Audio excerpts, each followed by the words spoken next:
Sarah Chen floated in the command center of Haven's Rest, staring at the holographic display that showed Earth as it was 50 years ago. Blue oceans, white clouds, green continents, beautiful. Alive. Gone. Now Earth was a ball of melted glass and radioactive dust. The Kethvar had made sure nothing would ever grow there again. They had done the same to every human colony they could find. Mars, Europa Station, New Shanghai. All of them burned until there was nothing left but memories and ash. Admiral called Lieutenant Torres from his station. The morning reports are ready. Sarah turned away from the Earth display. The command center of Haven's Rest was carved deep inside an asteroid in a forgotten corner of space. No one knew they were here. That was the point. For 50 years, humanity had hidden while they prepared, while they planned, while they built weapons that would make the Kethvar wish they had finished the job. Population count? Sarah asked. 11,800,047, Torres replied. Down by 12 from last month. Every death hurt. There were so few humans left. Each life was precious. But Sarah knew that soon, the Kethvar would understand what it meant to lose everything they loved. She walked through the corridors of Haven's Rest. The walls were metal and stone, cold and practical. Children ran past her, laughing as they played. They had been born here in this hidden place. They had never seen a real sun or breathed air that wasn't recycled. But they were alive, and that was what mattered.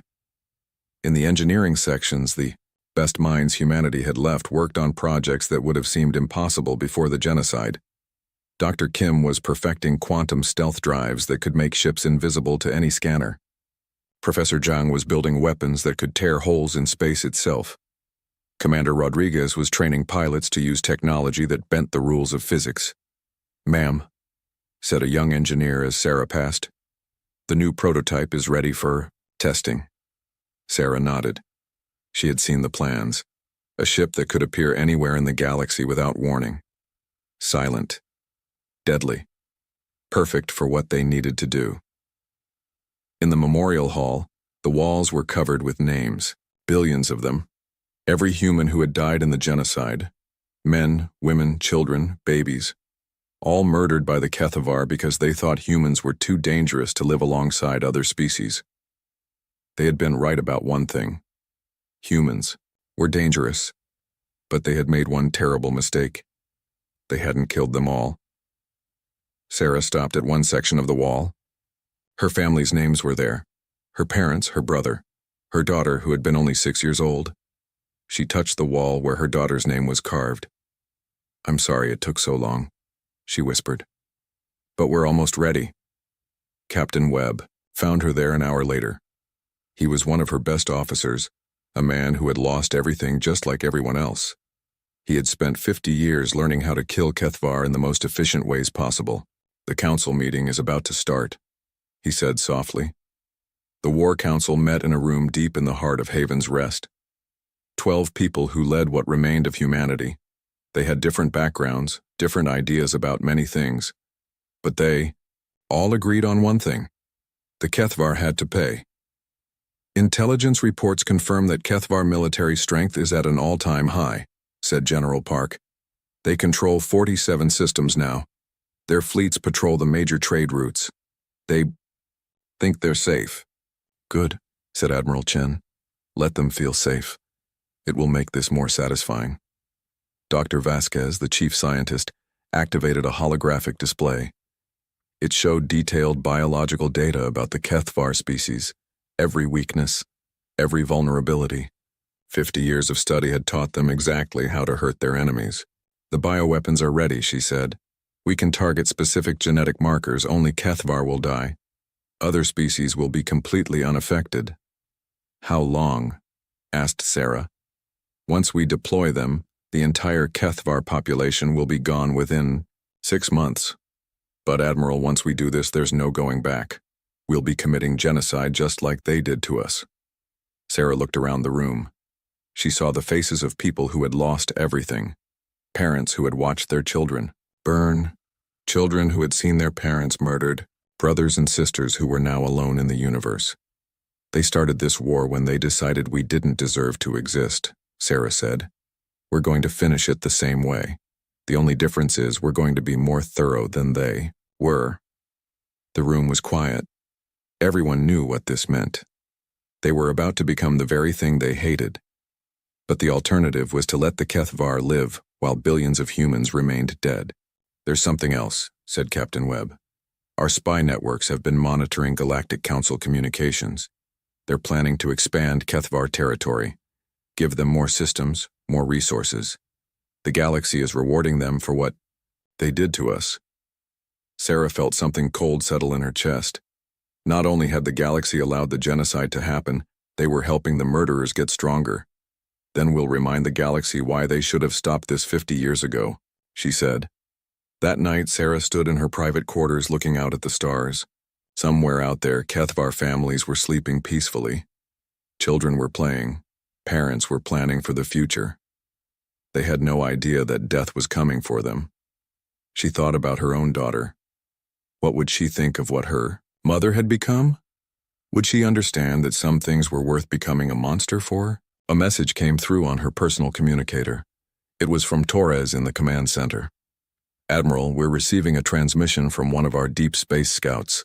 They've found something you need to see. Sarah made her way back to the command center. On the main screen was a recording from the scout ship. It showed a Kethvar research facility on a remote moon, but this wasn't a normal facility. The architecture was wrong, too organic, too familiar. What am I looking at? Sarah asked. It appears to be a facility for biological research, Torres said. But Admiral, look at these readings. The scanner data appeared on screen. Sarah studied it for a moment, then felt her blood turn to ice. They're using human genetic material, she said. Yes, ma'am. But not just studying it. They're trying to recreate it. To make something new. Sarah understood. The genocide hadn't been about fear or hatred. It had been about harvesting. The Kethvar had killed billions of humans not to eliminate them, but to steal their genetic code. They wanted to create a slave species with human intelligence but without human independence. They had murdered her entire species for parts. Change of plans, Sarah said, her voice deadly calm. We're not just going to kill them. We're going to make them suffer first. Send orders to all fleet commanders. Operation Ghost Ship begins immediately. Ma'am, are you sure? We're not fully prepared for... We've been preparing for 50 years, Sarah cut him off. It's time for the galaxy to remember that humanity is still here, and we're very, very angry. Outside Haven's Rest, the first ships began to move. Silent shadows in the darkness, heading toward Kethvar space. The hunt was about to begin. Commander Vexhai was enjoying his morning meal when the alarms started screaming. The Kethvar military base on Korvek Prime was supposed to be one of the most secure installations in their territory. Powerful shields, automated defense systems, and a full patrol fleet in orbit. Nothing should have been able to get close without being detected hours in advance. Report, Vexhai barked as he rushed onto the command bridge. Sir, we're detecting massive explosions throughout the base, but we can't find the source.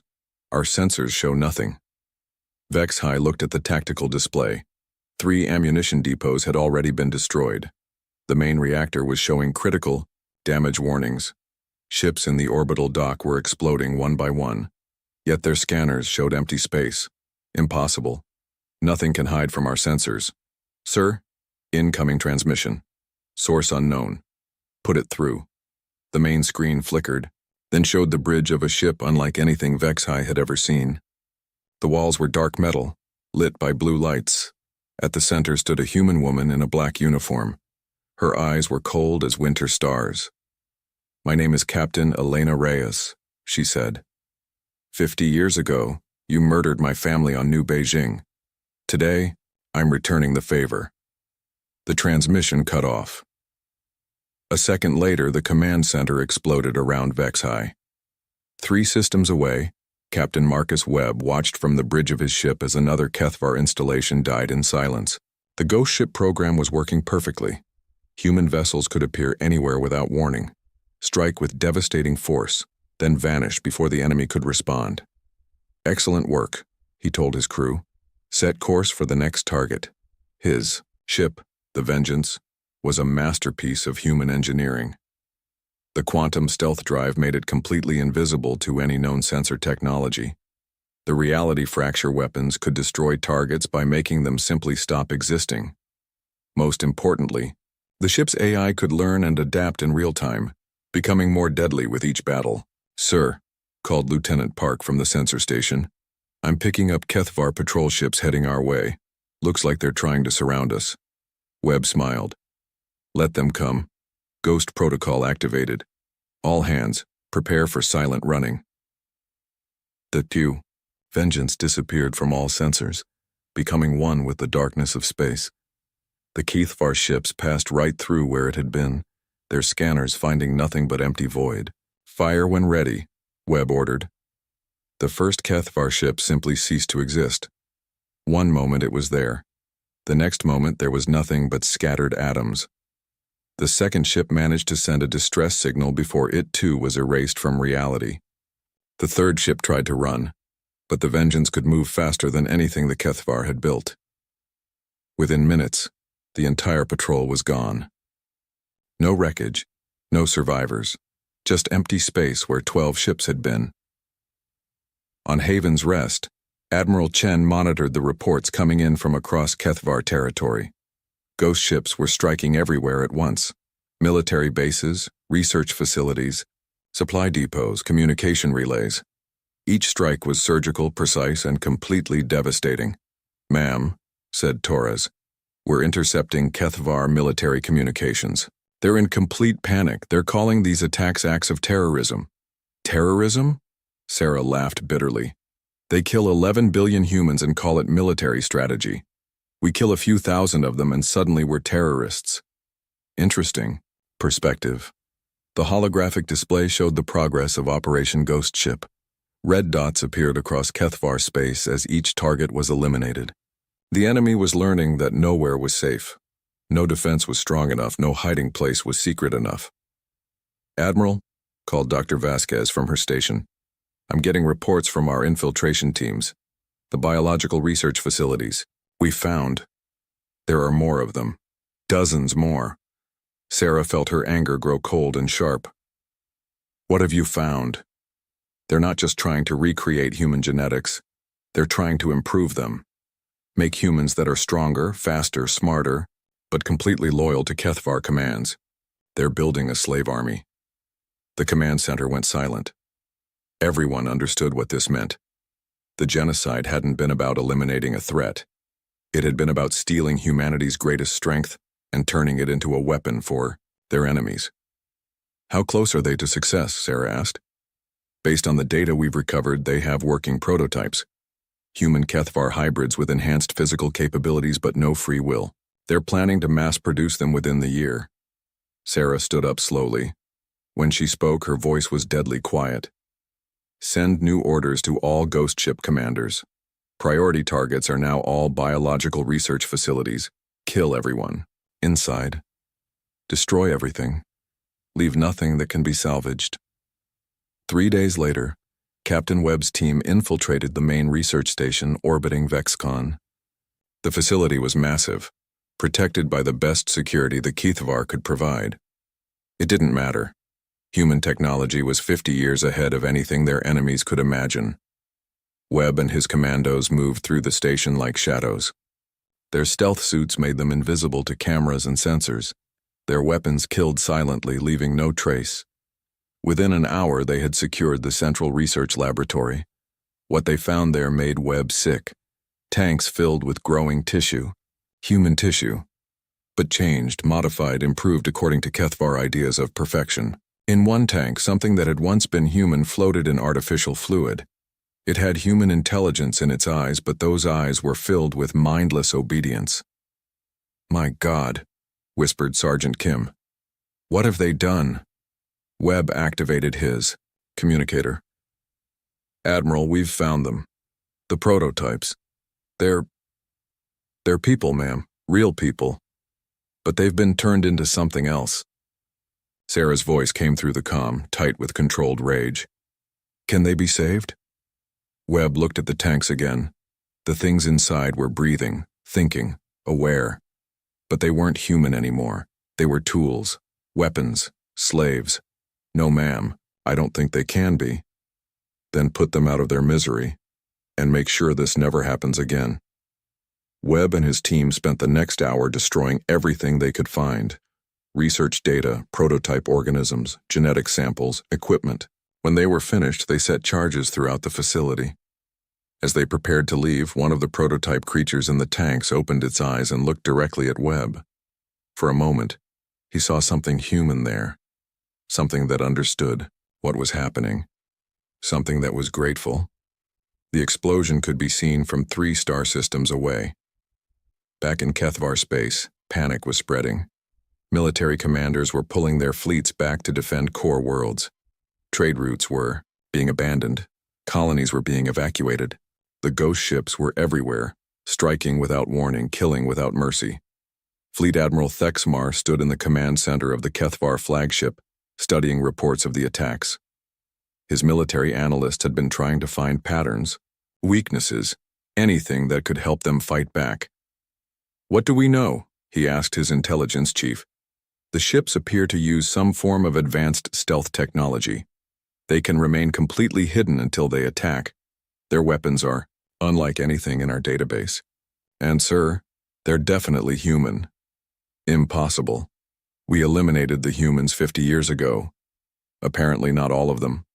Sir, I've been analyzing the attack patterns. This isn't random terrorism. This is a coordinated military campaign. Someone has been planning this for decades." Thexmar felt something cold settle in his stomach. "How many ships are we facing?" "Unknown, sir. They could have dozens or thousands. We simply can't track them when they don't want to be found."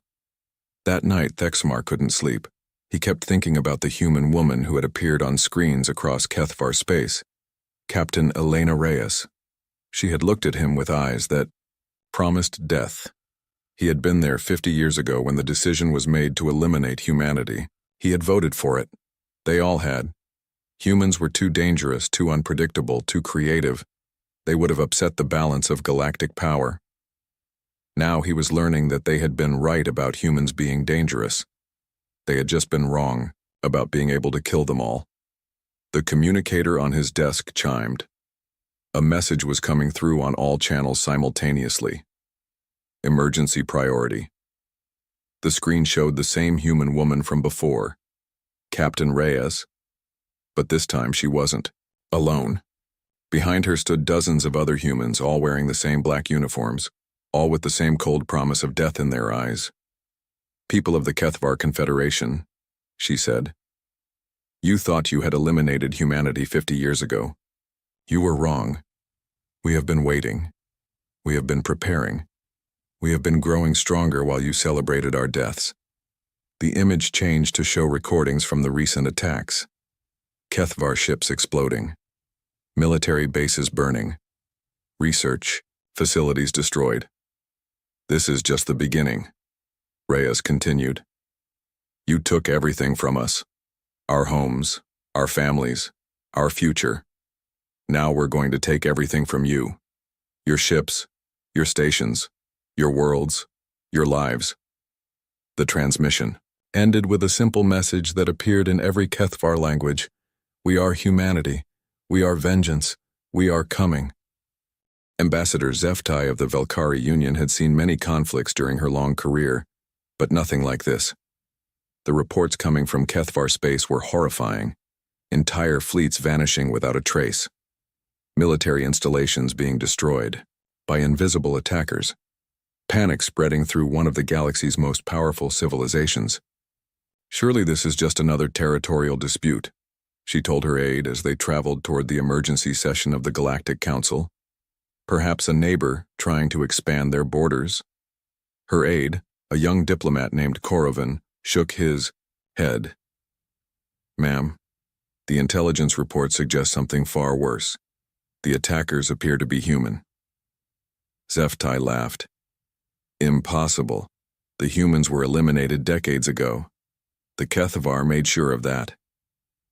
"That's what we thought. But the evidence is mounting. These ghost ships use technology we've never seen before, and the few survivors described seeing humans on the bridge transmissions. The council chambers were in chaos when they arrived. Representatives from dozens of species were arguing loudly. Some demanded immediate intervention to stop the attacks.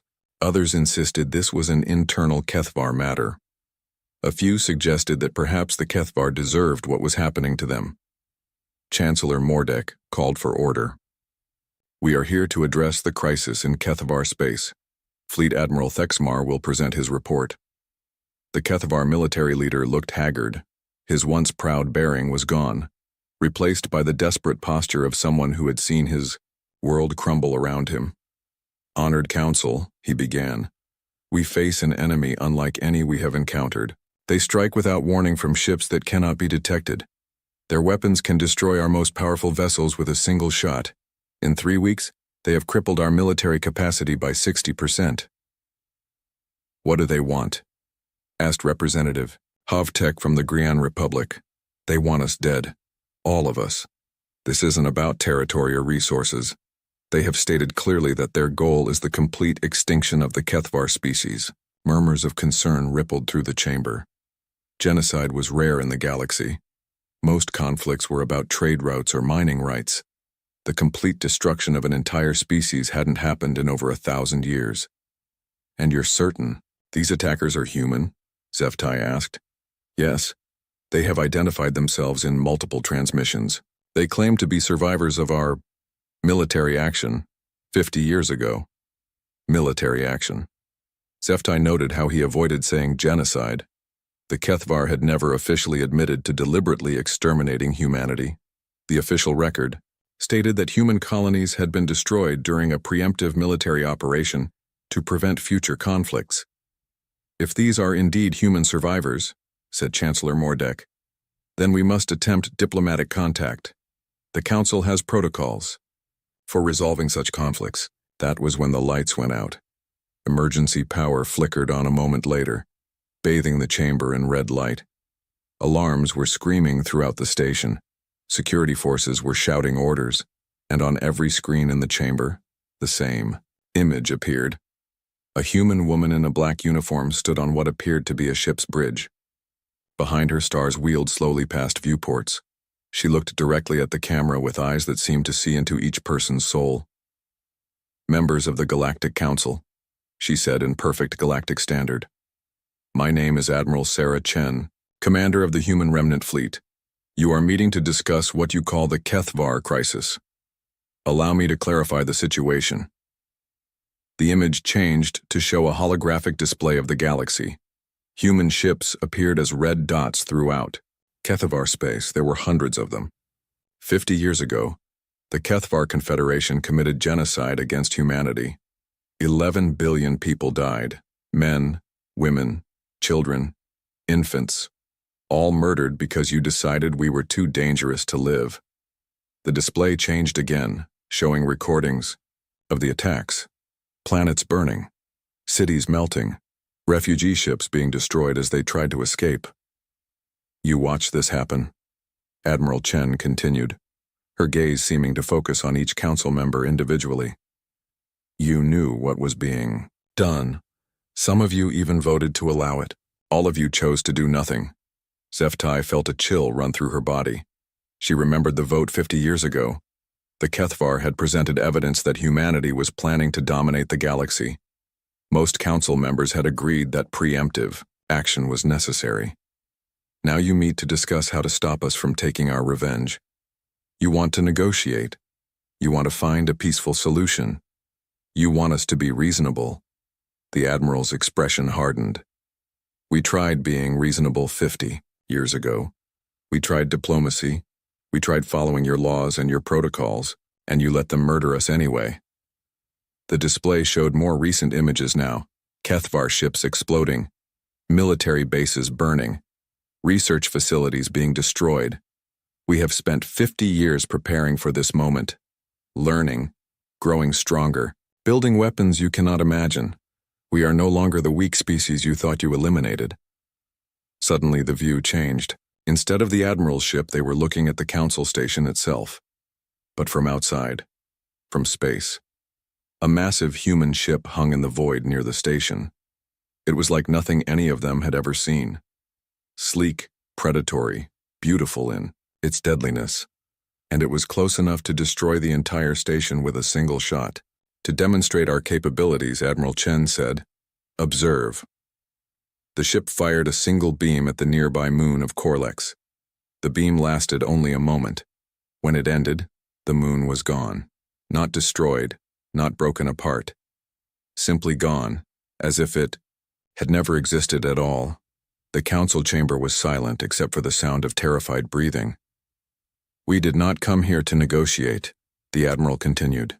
"We came here to deliver a message. The Kethvar will be extinct within 6 months. Any species that interferes with our operations will join them. Any species that harbors Kethvar refugees will be considered an enemy of humanity." Representative Havadek found his voice. "Admiral Chen, surely we can reach some accommodation. The actions of the Kethvar 50 years ago were regrettable, but genocide in response will not." "Regrettable?" The admiral's voice turned ice cold. 11 billion murdered people are regrettable? The extinction of our entire civilization is regrettable? The image changed one final time. It showed a recording from Haven's Rest. The memorial hall with its walls covered in names. Billions of names. All the humans who had died. Every name on these walls was someone's child, someone's parent, someone's friend. They had dreams, hopes, plans for the future. All of that was taken from them because you decided they didn't deserve to exist. Admiral Chen appeared on screen again. When she spoke, her voice carried the weight of absolute conviction. "We are not asking for your permission. We are not seeking your approval. We are informing you of what will happen.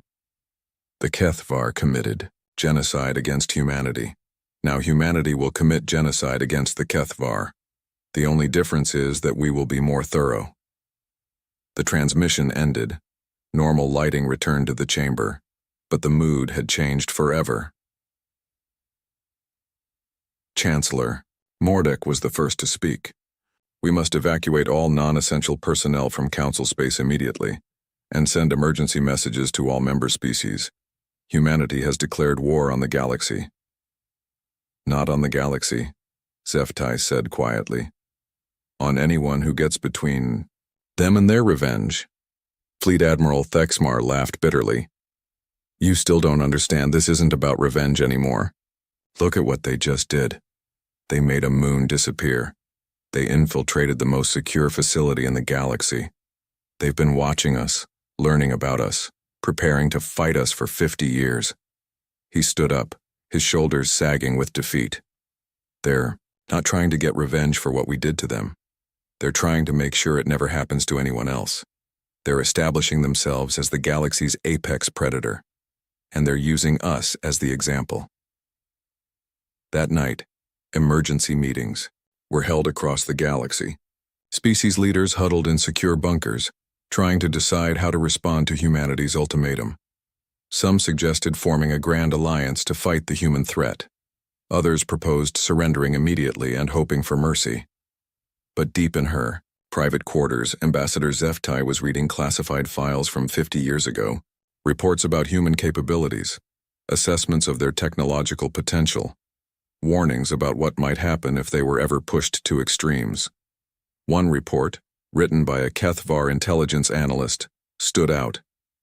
Humans possess several dangerous characteristics: extreme adaptability, innovative problem-solving, and an unusual capacity for both cooperation and violence. Of particular concern is their tendency to become exponentially more dangerous when threatened with extinction.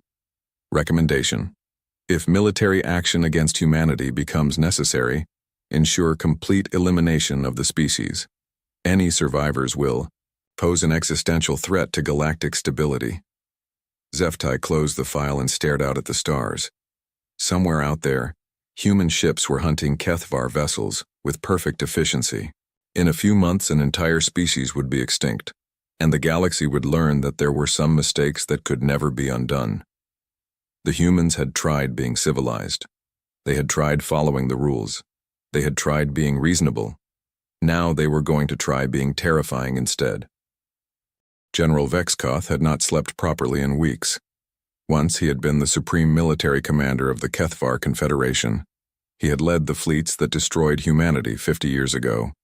He had been proud of that accomplishment, convinced that he had saved the galaxy from a dangerous threat. Now he was hiding in a bunker deep beneath the surface of a dead moon, listening to reports of his people dying across the galaxy. "Sir," said his aide, Captain Morthek, "the latest casualty reports." Vexkoth took the datapad with shaking hands. 70% of the Kethvar military was gone. 18 colonies had been evacuated. The home worlds were under constant attack by invisible enemies who struck without warning. What about the civilian evacuations? That's where it gets worse, sir. Vexkoth looked up from the reports. Worse how? The humans aren't just targeting our military installations anymore. They're hunting down every Kethvar in the galaxy. They have teams on every world where our people sought refuge. They're killing civilians, sir, families, children. The general felt sick. Show me. The main screen activated, displaying recordings from across the galaxy.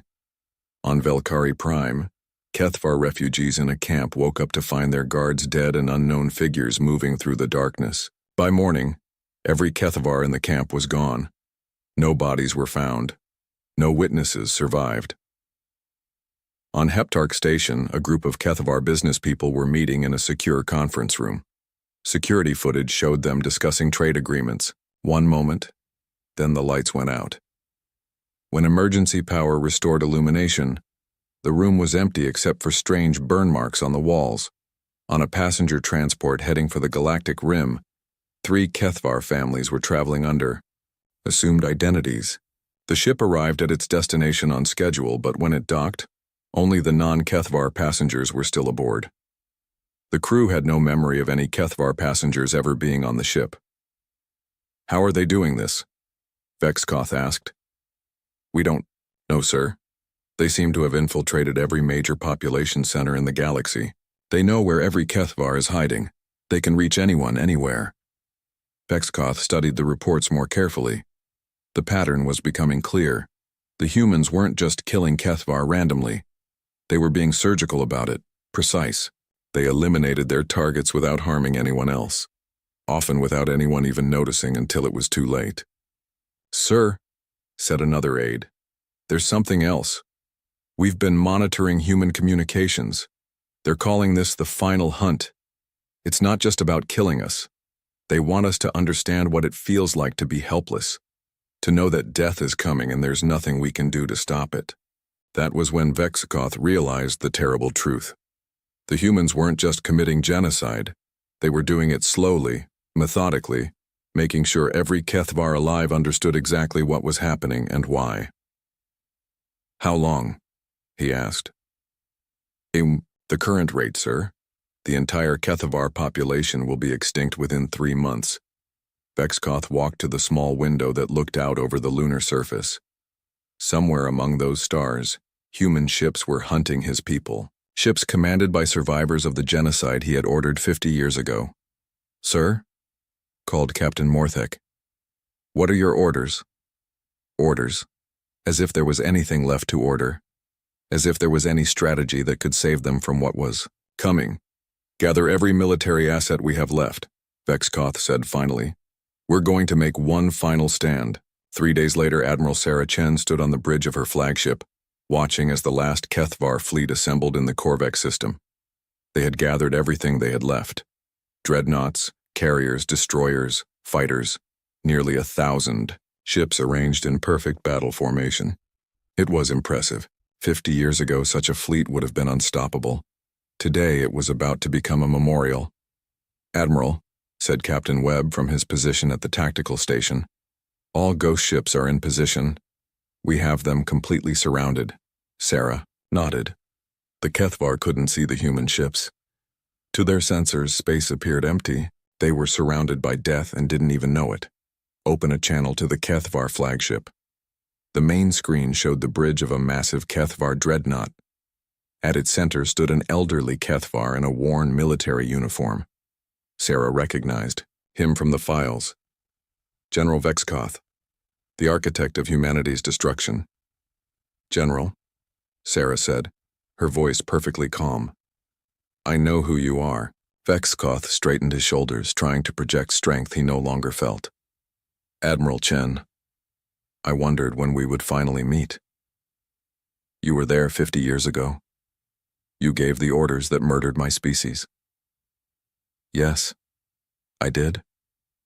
Vexkoth's voice was steady. I believed it was necessary. I was convinced that humanity posed a threat to galactic stability. And now?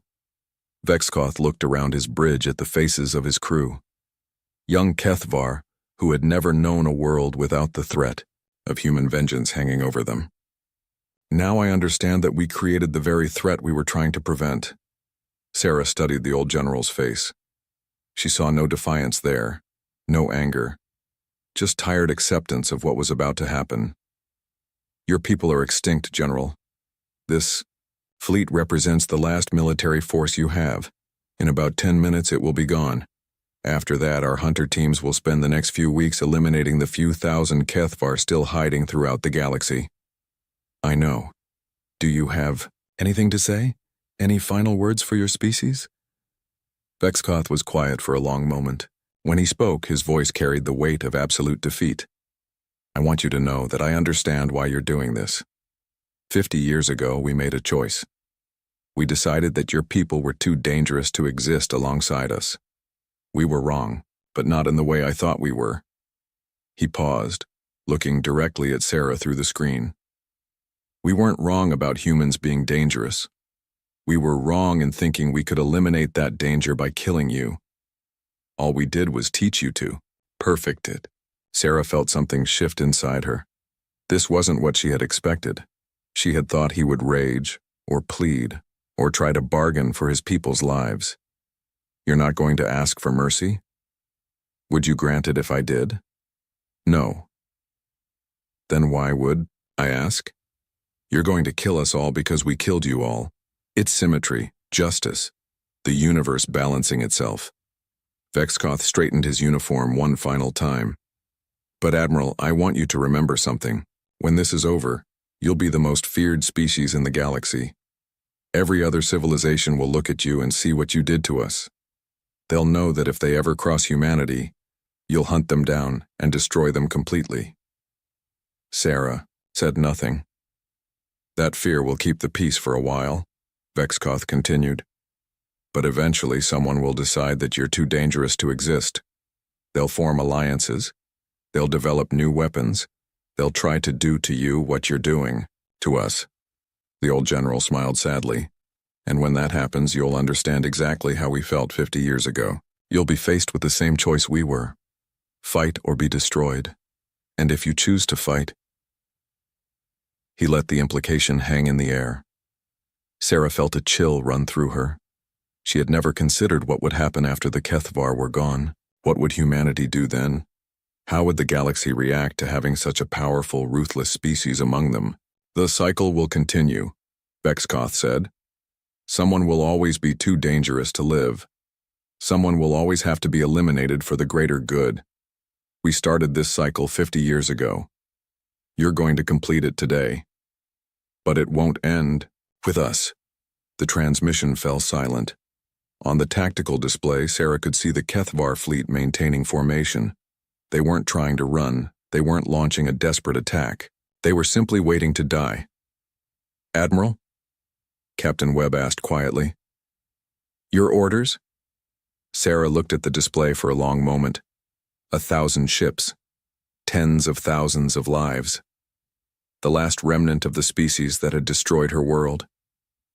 She thought about her daughter, about her parents, about the 11 billion humans who had died screaming while the galaxy watched and did nothing.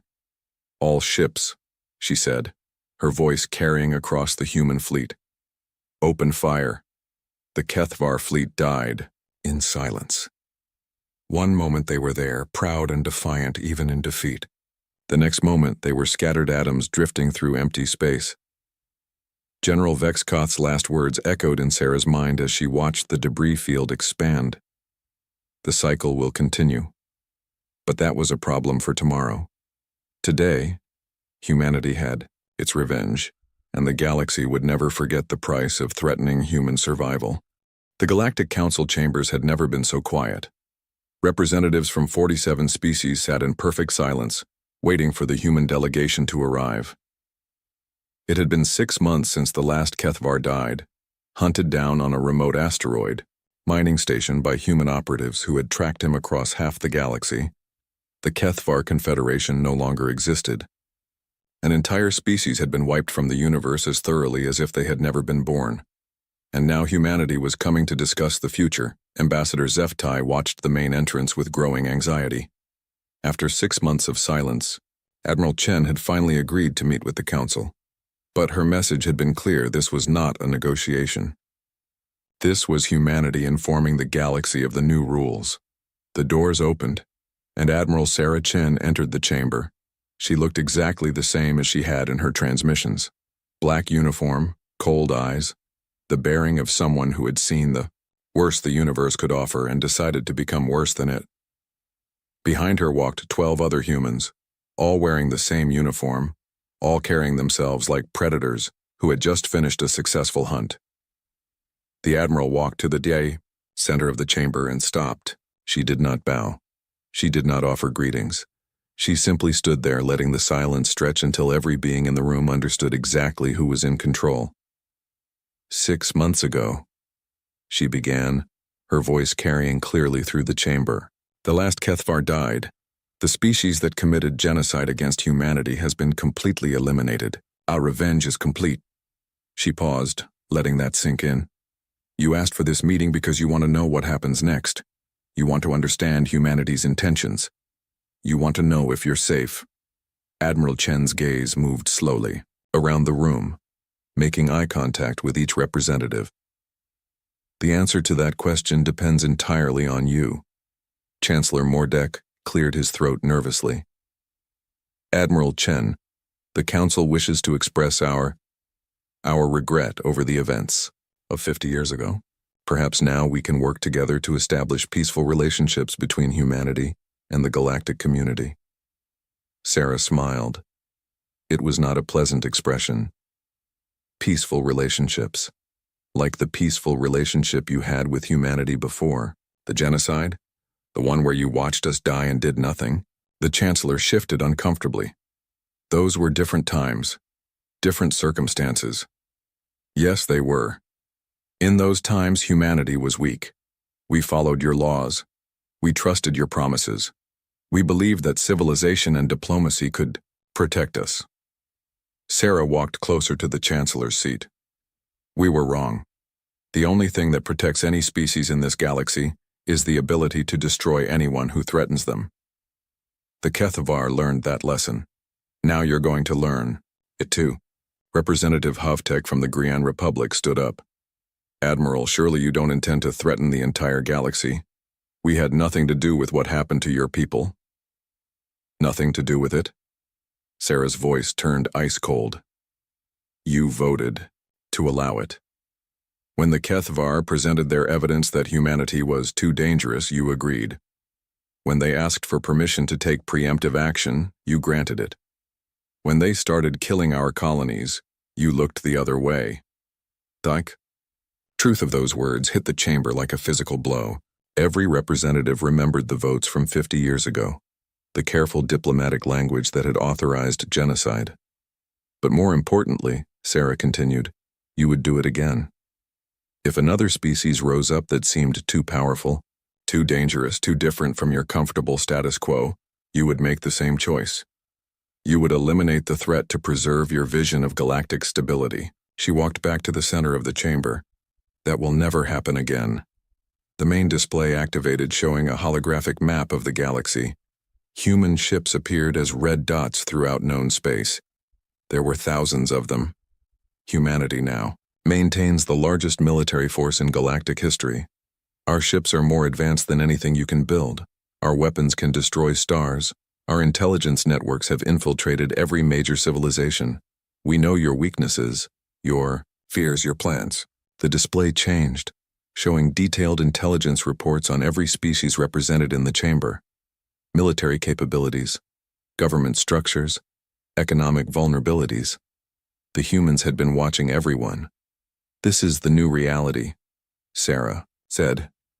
Humanity is now the galaxy's dominant military power, and we're going to use that power to ensure that what happened to us never happens to anyone else.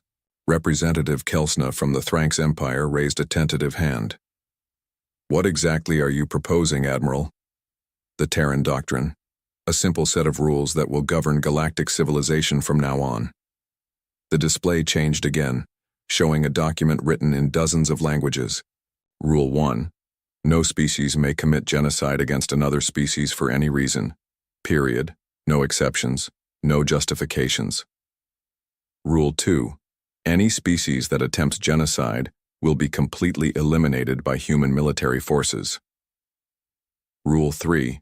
Any species that supports, enables, or harbors those who commit genocide will share their fate.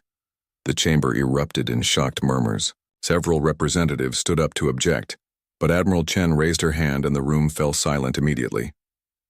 Rule 4. These rules are not subject to negotiation, modification, or repeal. They are permanent galactic law, enforced by human military might. Rule 5. Humanity reserves the right to determine what constitutes genocide and what constitutes appropriate response. Chancellor Mordek found his voice. Admiral, you're essentially declaring yourself the galactic police force. Who gave you that authority? Sarah's smile returned. The same authority the Kethvar had when they decided to eliminate humanity. The same authority this council had when you voted to allow it. The authority that comes from having the power to enforce your will. She gestured to the display showing human military assets. The difference is that we're not using that power for conquest or personal gain. We're using it to prevent future genocides. Every species in this galaxy is now under human protection, whether they want it or not. Representative Yaxmal from the Centauran Alliance stood up angrily. This is tyranny. You're imposing your will on the entire galaxy. Yes, Sarah said simply. That's exactly what we're doing. The blunt admission shocked the chamber into silence. 50 years ago, you had a choice.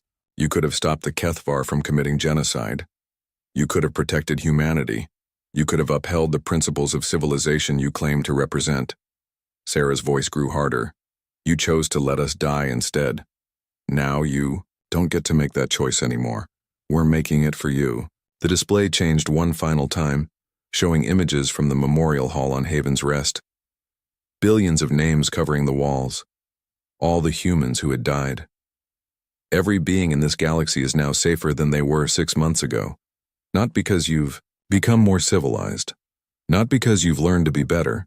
But because humanity is watching and we will never again allow genocide to happen on our watch. Admiral Chen turned to leave, then paused.